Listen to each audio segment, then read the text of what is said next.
Abra sua Bíblia em 2 Samuel, capítulo 4, por favor. Podemos ler, irmãos? Versículo 4 diz assim: E Jonatas, filho de Saul, tinha um filho aleijado de ambos os pés. Era da idade de 5 anos, quando as novas de Saul e Jonatas vieram de Jezreel, e sua ama o tomou e fugiu, e sucedeu que, apressando-se ela a fugir, ele caiu e ficou coxo, e era o seu nome Mefibosete. Diga misericórdia. Amém.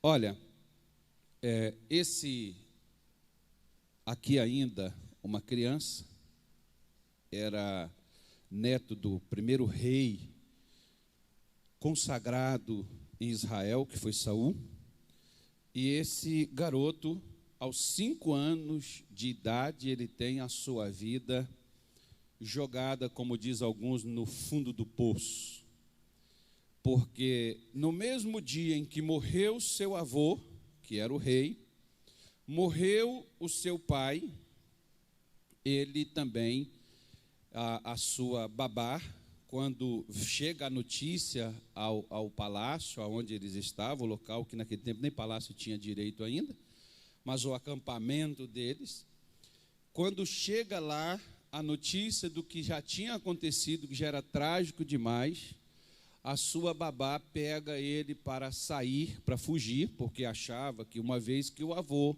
tinha perdido a vida, seu pai tinha perdido a vida no campo de batalha, ela achava que também aqueles que mataram seus pais, que matou seu avô, também poderia ir até onde eles estavam e tirar a vida do menino. E naquele desejo de ajudar e tirar ele de lá, ela sai correndo. A Bíblia não diz em que ela tropeçou, mas diz que ela tropeçou. E o menino caiu e ele quebrou os seus 2 pés, ficando assim paralítico. Aos 5 anos de idade, esse jovem, essa criança, tem o seu futuro, de uma hora para outra, praticamente, digamos assim, agora acabou minha vida. É mais ou menos como hoje nós vemos as pessoas quando também enfrentam ou quando passam por alguma situação onde há perdas e onde há problemas. Muitas vezes, algumas pessoas com problemas de saúde. Esses dias eu estava conversando com a minha esposa, acho que foi foi com a minha mãe, não me lembro bem. Às vezes nós temos 2 braços e tem pessoas sem braço que está mais otimista com a vida e mais determinado na vida do que nós com os nossos 2 braços e que funcionam. Tem pessoas que às vezes estão numa cadeira de roda, mas ela está esbanjando uma alegria e uma vontade de viver tão grande que ela não se importa por estar numa cadeira de roda. E nós estamos andando, nos locomovendo e reclamando da vida. Eu estava vendo uma reportagem sobre aquele jogador de futebol, aquele que perdeu naquele desastre que houve no ano passado. Aquele que perdeu a perna, se não me falha a memória, ele estava fazendo a última cirurgia, ele foi liberado, saiu do hospital por esses dias agora, em janeiro. E eu estava vendo uma reportagem, ele dizendo, para mim o que mais importa é a vida, eu não me importo se não tenho perna.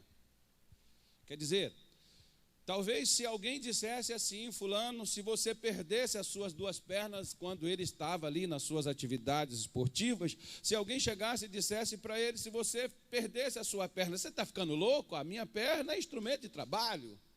A minha perna, eu ganho meu dinheiro, a minha perna, eu vivo disso, como é que eu vou fazer? Mas depois de um acidente onde todos praticamente ali perderam a vida, onde ele passou entre a vida e a morte, agora ele passa a dar mais valor à vida do que a uma perna. E é interessante como às vezes as pessoas dizem assim, eu perdi, como eu ouço, por exemplo, moças que chegam aqui arrasadas, porque um maluco sem vergonha passou ela para trás, traiu ela, né? Colocou um chifrinho, aquele chamado chifrinho, E ela toda, acabou meu futuro, não sei o quê, minha vida, não tem mais como viver, pastor. Morra chorando por um traste. Mas é assim que as pessoas são, né? Às vezes a pessoa perde um emprego, pastor, e agora? Como é que eu vou fazer? Como é que eu vou comer? Como é que eu vou pagar as minhas contas? Ela ainda tem comida, as contas estão pagas, mas o desespero é porque agora não tem o chamado emprego garantido. Como é que eu vou viver? Né? Nós não lembramos que Davi disse, sou velho, mas fui moço, mas jamais vi um justo ou sua descendência mendigar o pão.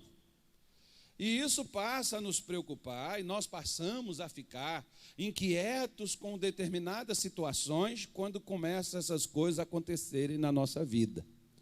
E aí, nós tomamos aquela famosa decisão, né? Eu preciso fazer alguma coisa. Não é assim? É ou não é? E tem até gente que cobra de nós. A pessoa chega e olha para você e pergunta assim para você, fulano, aquele problema você já resolveu? Ninguém vai te ajudar, mas cobra de você. Já resolveu aquela situação? Você já tomou a decisão já? Não, eu ainda estou vendo. Olha, melhor você não demorar muito.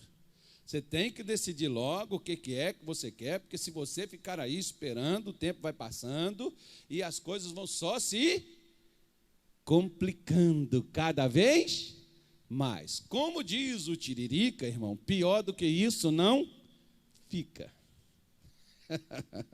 Mas a gente não lembra disso, a gente não lembra dessa frase do Tiririca nem para apaziguar a situação. A gente só lembra que a situação está complicada e que a situação vai ficar pior cada vez mais. Então, em outras palavras, quando nós pegamos esse texto e lemos, nós falamos assim, mas esse camarada ficou coxo, paralítico, ou, digamos, manco, tendo que se arrastar os seus pés, suas pernas, pelo resto da vida.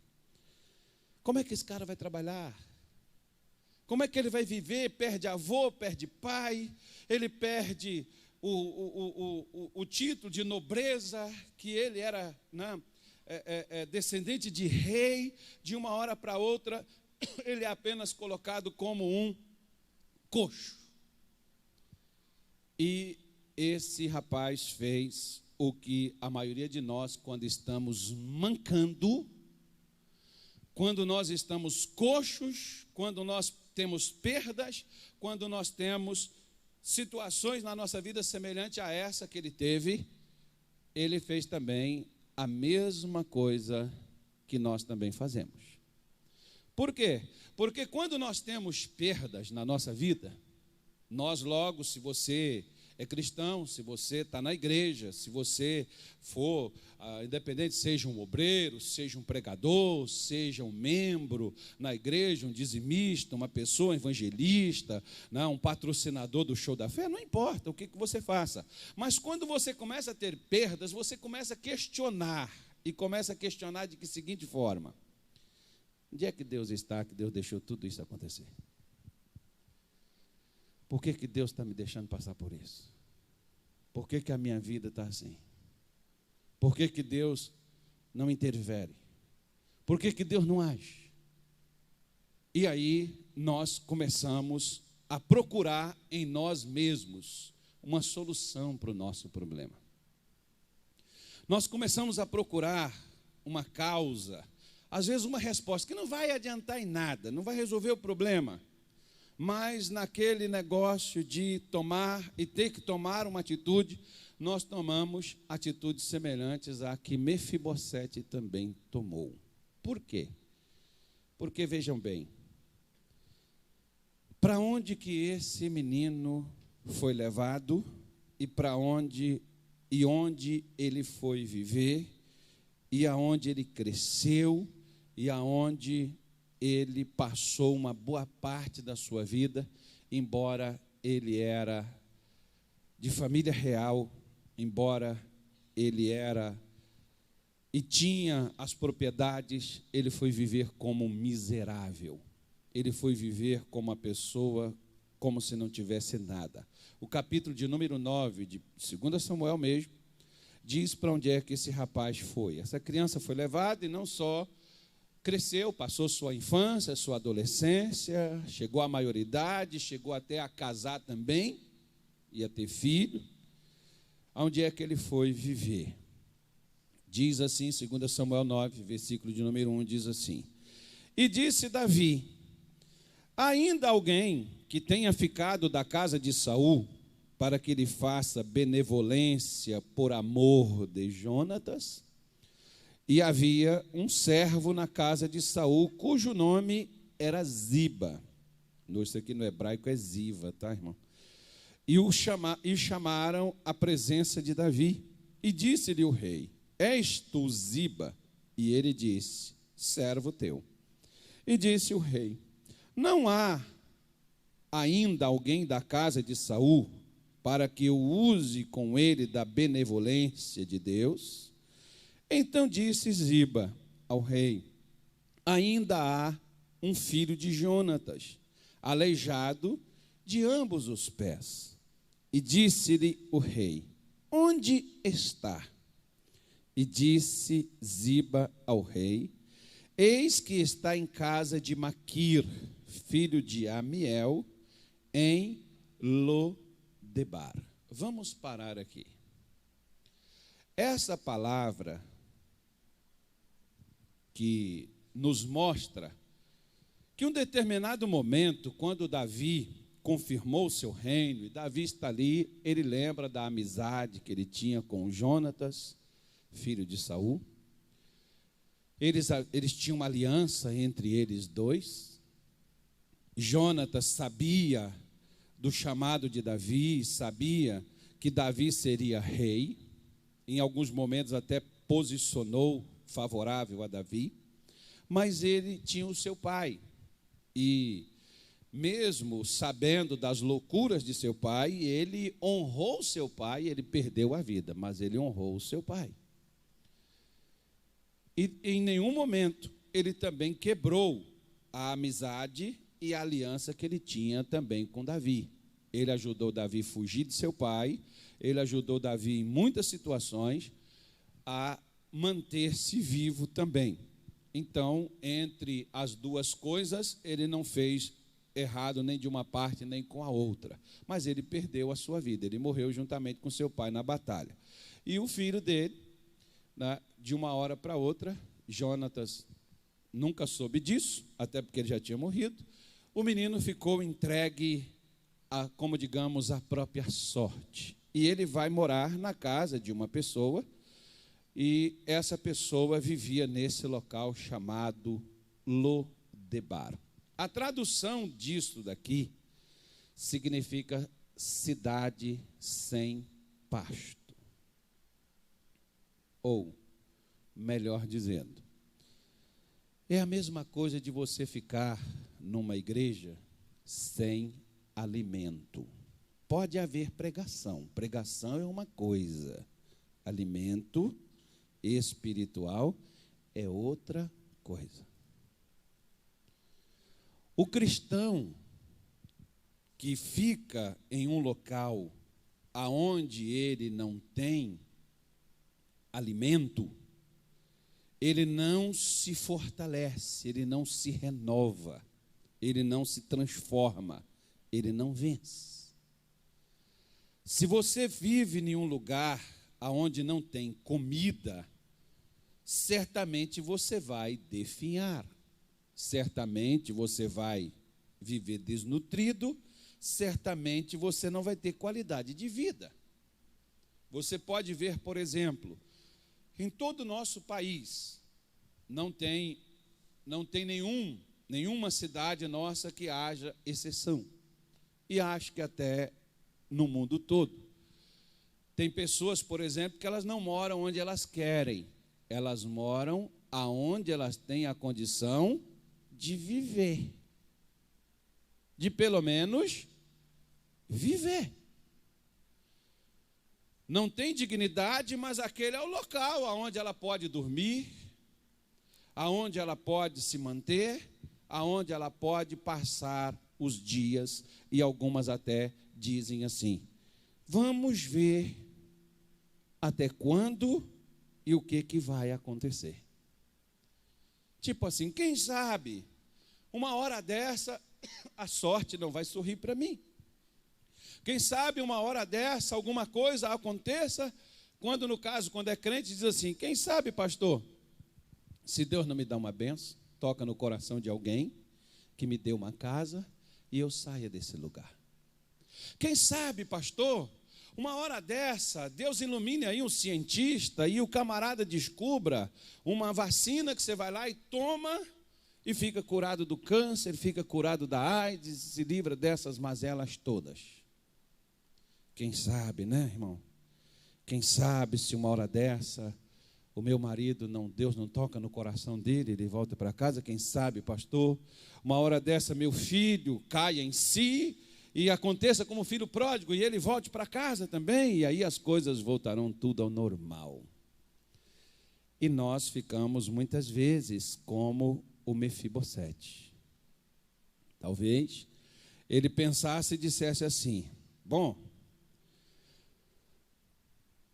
já que eu perdi meu avô, já que eu perdi o meu pai, já que eu perdi a minha vida, meu conforto, e já que agora eu já estou deficiente, agora mesmo que dificultou a coisa para mim, agora mesmo que eu vou ter que me esconder, porque se me acharem, eu não vou ter saída. Agora mesmo é que eu vou ter que ficar num local onde ninguém imagine que eu esteja ali. E foi assim que esse menino passou sua infância, sua adolescência, chegou à sua maioridade, vivendo em um local. É como mais ou menos assim, vamos supor, que você vivesse aqui dentro desse reduto aqui do Marizal, aqui próximo à Doca de Souza Franco, que é o melhor local aqui de Belém, e de uma hora para outra você fosse viver lá num bairro bem distante, bem longe e bem pobre, sem saneamento, sem água, sem energia, naquelas casas bem distantes, onde a gente chama de favela. E além de ter que ir morar num lugar daquele, você ainda vai deficiente, seja de saúde, né, o seu corpo, uma parte do seu corpo que lhe falte, não é só a questão financeira. Então é uma mudança radical na vida, e muitos, por exemplo, dizem assim: eu nunca mais vou voltar ao que eu era antes. Nunca mais, pastor. Eu já tive empregos bons, ganhei ótimos salários, já tive renda tremenda, mas hoje, nesses dias, eu confesso para o senhor, porque essa época é de vacas magras, e eu creio que nunca mais eu vou conseguir assim alcançar o patamar que um dia eu já alcancei. É verdade. Você nunca vai alcançar. Ontem eu estava pregando para um pastor, foi pastor nosso aqui com a gente, e ele me fazendo umas perguntas e eu estava pregando para ele. E ele disse assim para mim: eu já tentei tudo, pastor, eu acho que eu não vou conseguir. Eu nunca mais vou ter a unção que eu tive quando eu estava aí. Eu nunca mais vou ter a vida como eu vivi aí. E eu achava comigo que eu tinha que voltar com o senhor e tal, e ficar aí para que eu pudesse voltar àquela vida. Negativo. Primeira coisa, você nunca vai conseguir. Sabe por quê, irmão? Porque é difícil demais para você conseguir. Você nunca vai conseguir. Segunda coisa, nós achamos que quando nós temos as coisas, é porque nós fizemos algo para alcançar aquilo. ou porque nós éramos fortes, porque nós tivemos sorte, ou porque alguém nos estendeu a mão, ou porque alguém deu um pontapé inicial, porque geralmente, às vezes, é assim que muitas pessoas elas fazem, pastor. Ninguém me ajuda, nem minha família, as pessoas não querem nem me atender o telefone, nem vão na minha casa, não procuram nem saber por mim, onde eu ando, onde eu estou. É incrível que, às vezes, você pode ver que as pessoas, como no caso, lá no próximo ao palácio, em Jerusalém, esse homem que foi servo de Saul, ele sabia onde estava o Mefibosete, mas ele não fez nada pelo menino. Ele nunca falou nada sobre o menino. Ele nunca foi, talvez, nem sequer visitar o garoto. Ele sabia com quem ele vivia, ele sabia onde ele estava, ele sabia da condição dele, mas nunca fez nada por ele. Da mesma forma, tem pessoas que sabem onde você está, como você está, pode fazer alguma coisa por você, como talvez uma oração, porque às vezes eu fico indignado quando a pessoa chega aqui comigo e diz assim: minha mãe está com problema, mas eu não posso fazer nada por ela. Claro que pode. A oração de um justo é poderosa nos seus efeitos. Você não pode fazer uma oração? Mas pastor, pera lá. Como é que eu vou orar pela minha mãe com essa condição minha? É interessante, irmão, como nós só pensamos em nós. E parece que Deus está limitado à nossa condição. Você lembra de Jó? Quando foi que Deus curou a Jó? Quando Jó estava orando pelos seus amigos, mas quem estava no estado pior de saúde? Era Jó ou seus amigos? Era Jó. Mas foi do jeito que ele estava, porque a pior condição espiritual que você possa, a pior condição na vida que você possa ter, não é se você está sem dinheiro, se você está enfermo, se o seu problema de saúde é grave, é um problema incurável. O problema pior é quando a sua alma, quando o seu espírito está morto. É quando você está entregue. É quando você está sem perspectiva na vida. É quando você aceita aquilo que, como diz as pessoas, o destino te reservou. Eu ouço sempre as pessoas chegarem e dizer assim: se Deus quer assim, né, pastor, o que eu posso fazer? Será que Deus queria que esse menino ficasse paralítico, que ele ficasse coxo? Será que Deus queria que ele caísse? Será que Deus queria que ele morresse? Será que Deus queria que ele se ferrasse na vida? Claro que não. Mas na vida nós estamos sujeitos a tropeços, na vida nós estamos sujeitos a quedas, na vida nós estamos sujeitos a perdas, na vida nós estamos sujeitos a perder o que temos, perder o que somos, nós estamos sujeitos a essas coisas. O problema é que quando nós perdemos, eu não aceito isso. Tá bom, você não tem que aceitar, mas você tem que saber com quem é que você tem que brigar e com quem é que você tem que agir contra a sua não aceitação. Não, pastor, porque as pessoas olham para a gente, as pessoas veem a nossa condição e ninguém faz nada. Graças a Deus por isso, irmão. Eu dou graças a Deus que quando eu estava mal, um dia eu falei isso para o meu pai, e meu pai chorou, as lágrimas desceu dos olhos dele. Eu disse para ele: pai, eu tive dias que eu não tinha o que comer em casa. Ele disse: meu filho, por que você não ligou? Por que você não falou? Por que você não escreveu uma carta? Eu disse: para quê? E eu poderia agora estar dizendo para o Senhor que Deus me socorreu. Eu poderia agora estar falando com o Senhor que Deus pode fazer qualquer coisa, que Deus pode tirar um homem da sarjeta, que Deus pode tirar um homem do monturo, que Deus pode dar uma vida diferente para alguém. Eu poderia falar isso com o Senhor? Eu não poderia. Eu poderia até falar, mas o Senhor voltaria e diria na minha cara: se não fosse eu, você estaria perdido. Se não fosse eu, você nunca teria sua faculdade. Graças a Deus que ninguém paga a sua faculdade, mas Deus deseja pagar ela para você. Eu vim aqui hoje para dizer isso para você. Graças a Deus que ninguém olha para você. Graças a Deus, porque Deus está olhando para você. Será que o olhar dele não é suficiente? Ninguém via Mefibosete, e os que viam, ninguém fazia nada por ele. Mas um dia Davi está lá no seu palácio e começa a voltar ao seu coração. Deus começa a trazer as memórias. E ele começa a lembrar de Jonatas. E ele começa a lembrar das coisas que eles conversavam os dois. E ele pega e chega lá e disse: gente, não tem ninguém da casa de Saul, não sobrou ninguém. Eu tenho uma amizade, eu tenho um amor por uma pessoa com quem nós convivemos, era uma amizade muito legal, e eu quero fazer alguma coisa. Se tem alguém pela família deles, eu quero fazer alguma coisa. Você sabe o que mais me alegra, irmão? Veja bem, Jesus falou duas coisas.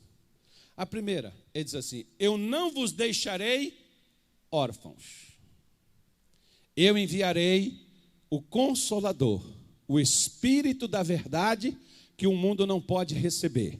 O mundo não tem, mas o crente tem o Espírito da verdade, que é o Espírito Santo de Deus.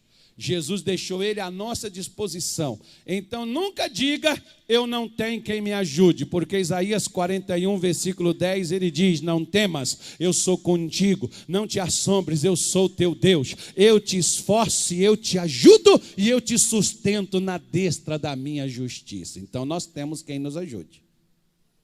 Nós temos a ajuda do céu, nós temos a ajuda de Deus. Você pode não ter ajuda de ninguém.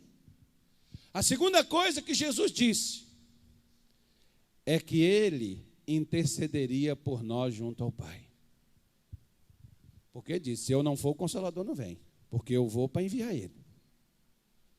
E quando ele foi, e ele está lá, e diz a Bíblia que ele está à direita de Deus Todo-Poderoso e intercede por nós. Bom, então, se eu não tiver ninguém orando por mim, eu não preciso me preocupar, porque eu já tenho 24 horas diante de Deus em meu favor, que é Jesus, o meu mediador, o meu intercessor. Ele é o seu Senhor, você entregou sua vida para Ele, então você tem. Será que, porque o pastor Carlos não faz uma visita na minha casa? Você não precisa de minha pessoa na sua casa, você precisa de Jesus no seu coração.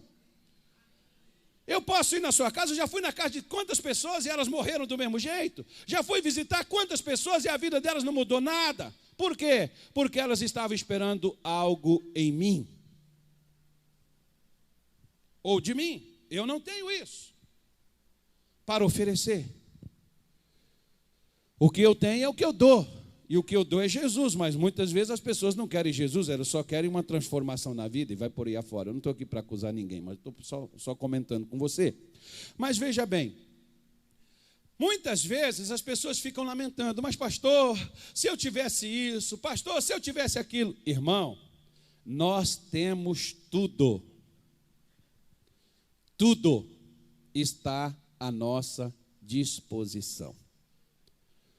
Tudo. Não te falta nada. Nada.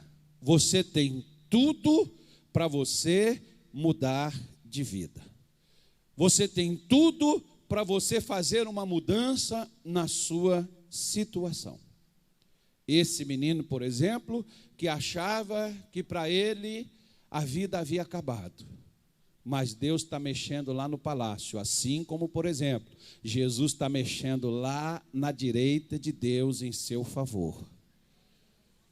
E falando com Deus a seu respeito, e colocando no coração de pessoas para trazer estas palavras e falar contigo, e dar a você, não é a perspectiva não, porque Deus não dá a nós só perspectiva, Deus quer dar a nós realidade.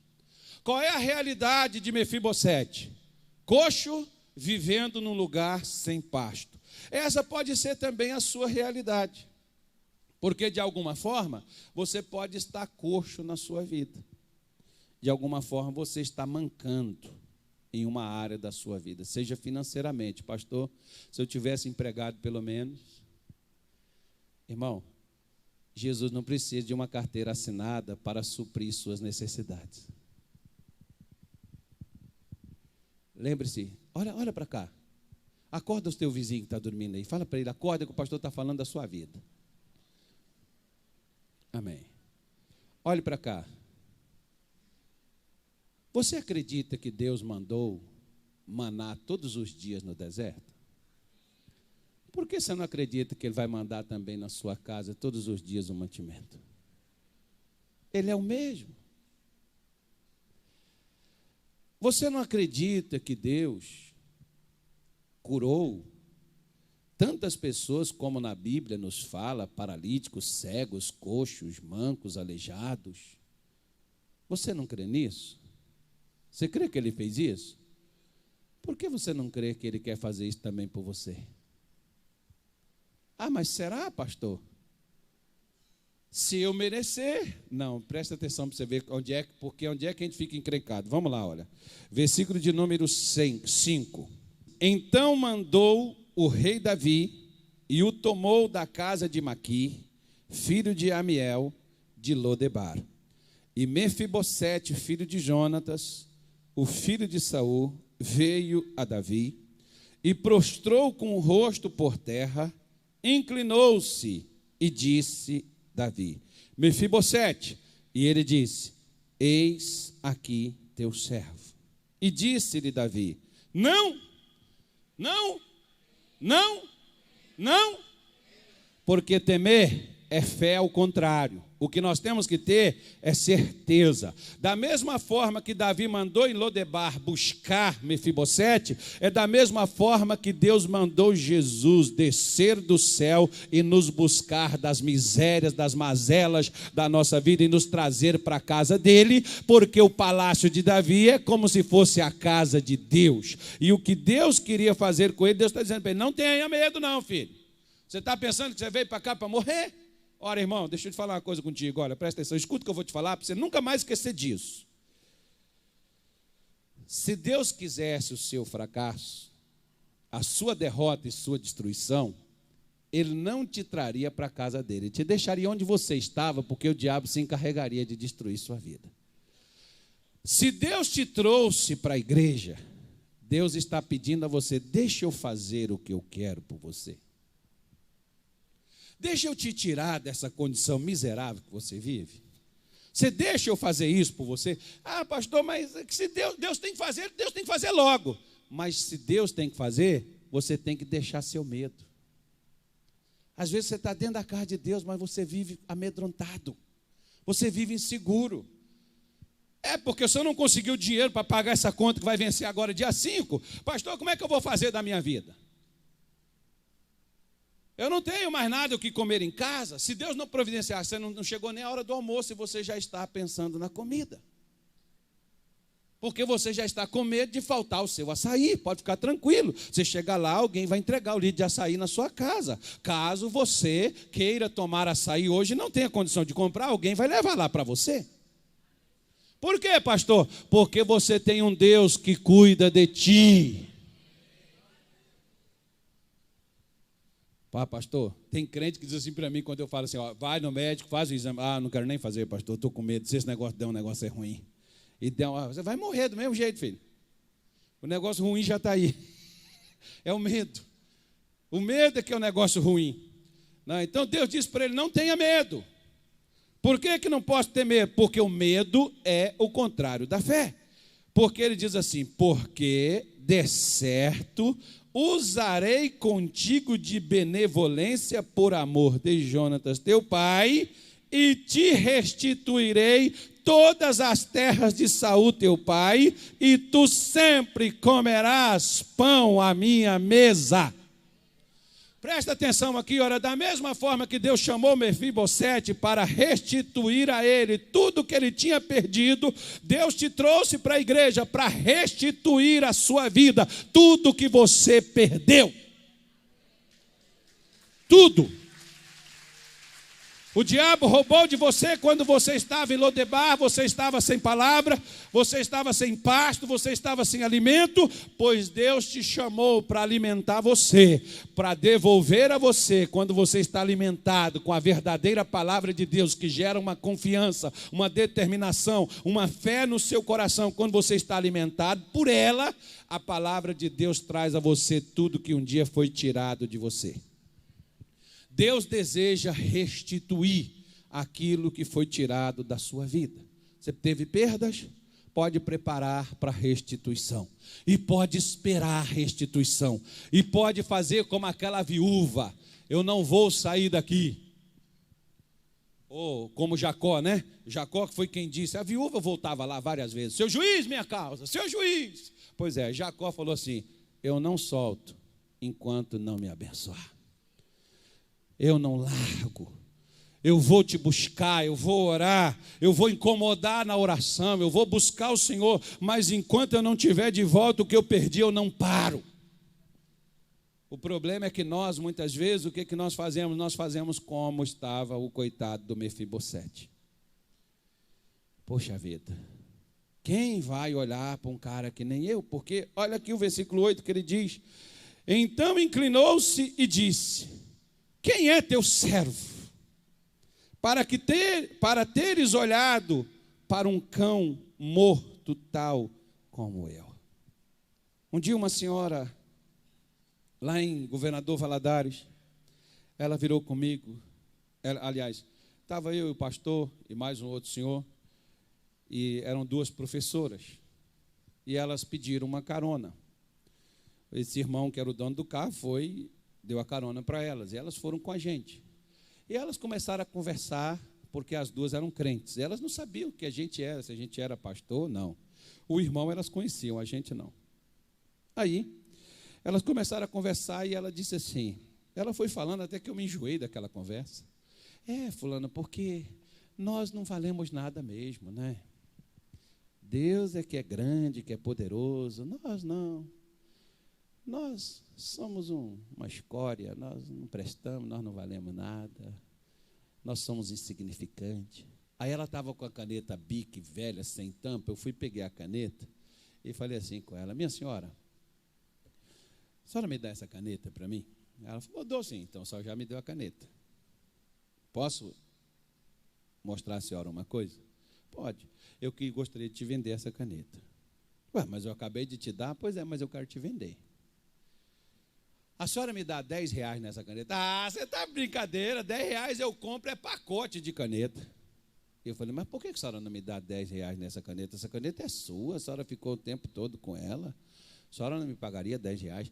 Mas de maneira nenhuma. Por quê? Porque ela não vale isso. Aí eu falei para ela: a senhora chegou onde eu gostaria. A senhora acha que Deus é burro? Não, que é isso? Isso é uma infâmia, isso é uma blasfêmia? Não, blasfêmia é o que a senhora está falando.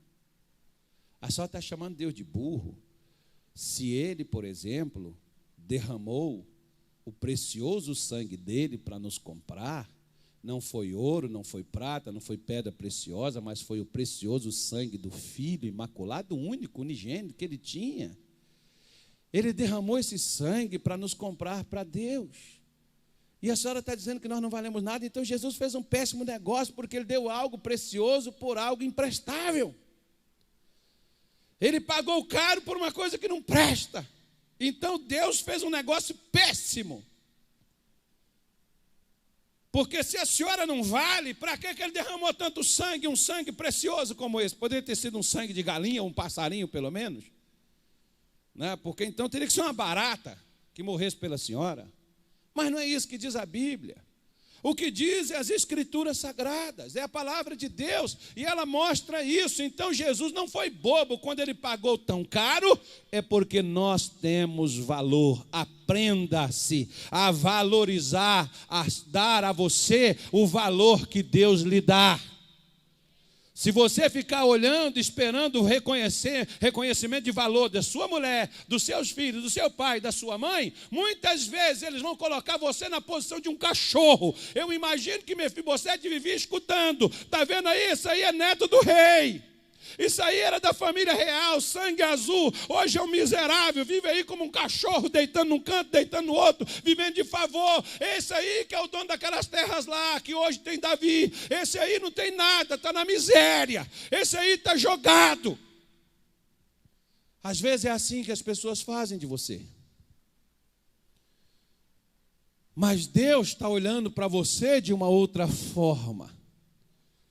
Deus não te vê como um cachorro, Deus não te vê como uma pessoa ilimitada, Deus não te vê como uma pessoa incapacitada, Deus não te vê como miserável, Deus não te vê como azarado, Deus não te vê como desgraçado, Deus não te vê como endemoniado, como mentiroso, Deus não te vê como falso, Deus não te vê como uma infâmia na vida. Deus te deu valor, dê-se a você o valor que Deus tem te dado. Não se deixe que os outros mostrem a você como eles querem que você se veja. Mas olhe como é que Deus quer que você se veja na vida, como é que você está. Porque esse garoto, por exemplo, ele teve um filho. E esse filho, quando ele colocou o nome dele se chama Mica. E sabe o que significa Mica? Aquele que é semelhante a Deus. Mefibosete não se achava semelhante a Deus, mas quando ele conheceu, quando ele viu a bondade, o problema é que muitas vezes nós contamos muito com aquilo que nós fazemos, nós não contamos com a bondade de Deus. E Davi está dizendo: Mefibosete, eu estou fazendo isso não é porque você é neto de Saul, eu não estou fazendo isso é porque você é amigo de Jonas, que você é filho de Jonatas, meu amigo, eu estou fazendo isso por causa da bondade de Deus, porque Deus resolveu ser bom com você, Mefibosete. E da mesma forma, minha irmã, a senhora pode ser fiel, o senhor pode ser fiel, você pode ser um cristão assíduo, dedicado no evangelho, na obra de Deus, mas o que Deus quer fazer na sua vida não é seu trabalho, seu suor, não é sua dedicação, seu empenho, é porque Ele quer que você saiba que Ele é bom, e acabou. É a bondade dEle, não é o que você faz. Tem muito crente, quando é porque eu sou fiel, porque eu sou isso, você deve, mas tudo que você receber, lembre-se, é por causa da bondade de Deus. Deus decidiu ser bom para nós. Deus é bom em todo tempo. Em todo tempo Deus é bom. E a bondade de Deus está sobre a nossa vida. Saiba disso. Ah, não é, pastor, se eu merecer. Não é merecimento não. Mefibosete não merecia coisa nenhuma. Nós não merecemos. Davi não merecia. Mas Davi estava mostrando: eu quero usar de bondade. A bondade não é minha, Mefibosete, é a bondade de Deus. Ah, mas eu sou um cachorro. Não, Mefibosete, não se veja dessa forma. Deus olha para os cachorros também, Deus cuida dos cachorros. Mas Deus quer que você saiba de uma coisa, Mefibosete. Você é de uma geração real. Você é neto de rei. Você é filho de príncipe. Mefibosete, Deus quer que você saiba que mesmo você tendo morado em Lodebar, que mesmo você tendo ficado paralítico, que mesmo você tendo perdido a sua mobilidade, mesmo você tendo perdido teus pais, Deus nunca deixou de olhar para você, Deus nunca deixou de querer te ajudar. Deus sempre, Mefibosete, olhou para você, Deus sempre quis te estender as mãos. A bondade de Deus sempre esteve na tua vida, e hoje a prova maior disso é que eu chamei você aqui para restituir a você tudo que era do seu avô, para dar a você de volta. Da mesma forma, minha senhora, meu senhor, Jesus te trouxe para o evangelho, Jesus te trouxe para a casa dele para restituir a sua saúde, para restituir a sua família, para restituir as perdas que você teve, sejam elas emocionais, espirituais, financeiras, não interessa em que áreas elas sejam da vida. Creia na bondade de Deus. Deus deseja restituir o que você perdeu. Pare de achar: mas eu sou um azarado, pastor. Então a partir de hoje o azar está arrancado da tua vida. Pastor, ninguém nunca olhou para mim. Pois saiba que Deus tem olhado e está olhando para você, e com carinho, e para devolver a você o que você tem perdido. Acabou seus dias de miséria e de mazelas, chegaram ao fim. Amém, irmãos? Versículo 9 diz assim: então chamou Davi a Ziba, moço de Saul, e disse-lhe: tudo que pertencia a Saul e toda a sua casa tenho dado ao filho de teu senhor.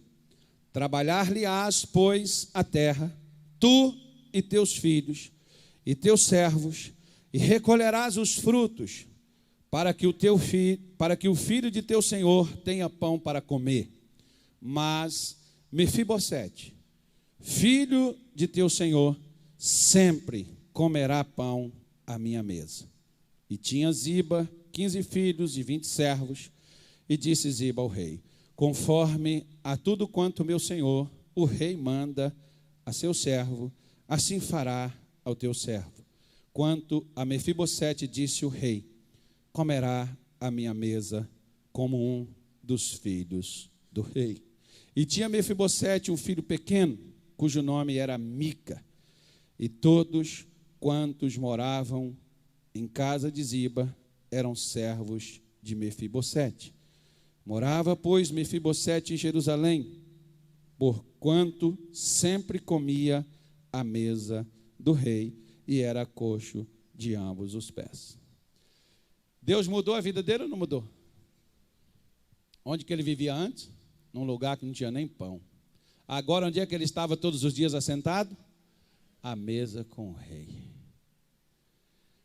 Olha para cá. Jesus tem pão para te dar todos os dias. Não é só o pão que sacia sua carne, sua fome física. É o pão que alegra sua alma, que dispõe teu espírito.